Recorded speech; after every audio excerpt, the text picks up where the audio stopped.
ஆண்டவராகிய இயேசு கிறிஸ்துவின் நாம் மையப்படுவதாக இந்த காலவெளியிலே உங்களை யாவரையும் பார்ப்பதில் மிகுந்த சந்தோஷம்.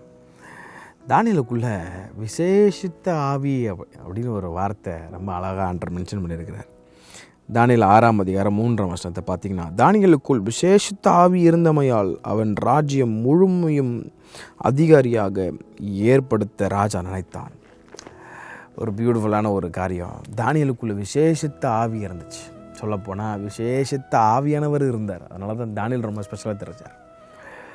நமக்குள்ளே ஆவியானவர் இருக்கிற வரைக்கும் தாங்க மதிப்பு மரியாதைலாம். இப்போ நான் உட்காந்து பேசிகிட்டு இருக்கிறேன்னா ஆவியானவர் எனக்குள்ளே இருக்கிற வரைக்கும் தான் எனக்கு மதிப்பு மரியாதை. ஆவியானவர் என்னை விட்டு விலகிட்டார் இந்த மீன் எழுத்தின்படி நான் உங்களை விட்டு விலகுவதும் இல்லை, உங்களை கைவிடுவதும் இல்லைன்னு சொன்ன ஆவியானவர் நம்மளை விட்டு விலக மாட்டார். ஏன்னா இயேசுவின் ரத்தம் நம்ம மேலே இருக்கிறனால it is a covenant, it is a bond. ஆவியானவர் நமக்குள்ளே இருக்கிறது நிரந்தரமாக இருப்பார். ஆனால் நம்ம அவரோட நடக்காத பட்சத்தில் நாம் அவருக்கு பிரியமில்லாத செய்தோம், நமக்கு அவர் சித்தம் இல்லாத செய்கிறோன்னா ஆவியானவருடைய நடத்துதல் லீடிங்கை இழந்துடும். ஆவியானவர் ரொம்ப சைலண்ட் ஆகிடுவார். ஏன்னா ஸ்பிரிட் என்றைக்குமே அதிகமாக இருக்கணும். ஸ்பிரிட்டை தான் இன்றைக்கி ஸ்பிரிட் லைஃப்பில் நடங்க அப்படின்றார். ஆவியில் நிறைந்திருங்கன்றார். ஆவியில் அனல் உள்ளவர்களாக இருங்கன்றார். நம்ம ஸ்பிரிட் லைஃபே ஆவியானவருக்கு விடாமல் ஃபுல்லாக ஃப்ளஷ்ஷு மேலே இருந்துச்சுன்னா அப்போ ஆவியானவர் என்ன பண்ணார்? அவருக்கு வேலையே இல்லாதனால அவர் அமைதியாகிடுவார், அவர் சைலண்ட் ஆகிடுவார். அப்போ பாருங்கள், தானியேலுக்குள் விசேஷித்த ஆவி இருந்தது. இன்றைக்கி கர்த்தர் நம்மளை பார்த்து கேட்குறாரு, what spirit do we have? இன்றைக்கி நமக்குள்ளே என்ன ஆவிங்க இருக்குது?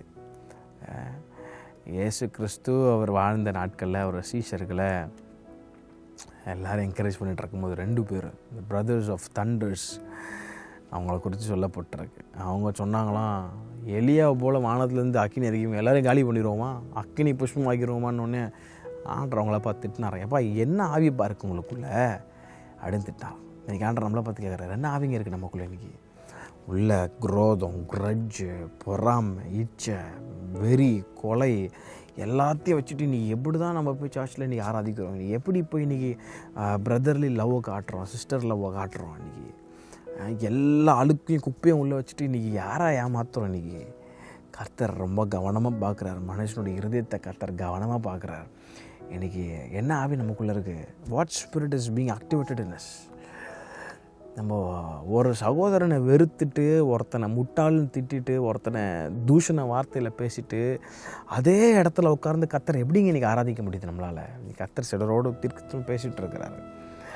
இன்றைக்கி ஒருத்தனை தூஷிச்சுட்டு, ஒருத்தங்கிட்ட எக்ஸ்ட்ராவாக பணம் காசு வாங்கிட்டு, வட்டி உதவிக்குன்னு கொடுத்துட்டு, அவங்ககிட்ட அதிகமாக வாங்கிட்டு, இன்றைக்கி சர்ச்சில் இன்றைக்கி கம்யூனியன் எப்படி எடுக்கிறோம், இன்றைக்கி எப்படி ஆண்டரை ஆராதிக்கிறோம், என்ன வார்த்தை சொல்லி கர்த்தரை துதிக்கிறோம்?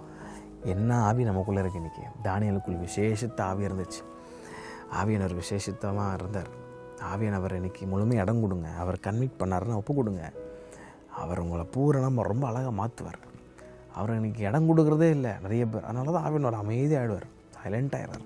ஆனால் அவருக்கு இடம் கொடுத்தீங்கன்னா இவளுக்கு மோல்டு பண்ணி, கரெக்ட் பண்ணி, சீர்படுத்தி, ஸ்திரப்படுத்தி நல்ல நிலைநிறுத்துவார். இன்றைக்கி அவருக்கு இடம் கொடுங்க. ஆவியானவர் உங்களை ரொம்ப அழகாக மாற்றுவார். விசேஷித்த ஆவி. ஆமாம், உங்களை பார்த்தாலும் சொல்லணுச்சு அவங்களுக்குள்ள ஒரு விசேஷித்த ஆவி இருக்குது. ஐயோ அவர் மோசமான ஆவி அப்படின்னு சொல்லக்கூடாது, அது நமக்கு நல்லதே கிடையாது. விசேஷித்த ஆவியானவர் நமக்குள்ளே இருக்கிறார். அவர் என்றைக்குமே ஆக்டிவாக இருக்கணும் உங்களுக்குள்ளே, நமக்குள்ளே. அதுதான் நமக்கு ஆசீர்வாதம். கர்த்தர் தாமே உங்களை எவரையும் ஆசீர்வதிப்பாராக. ஆமென்.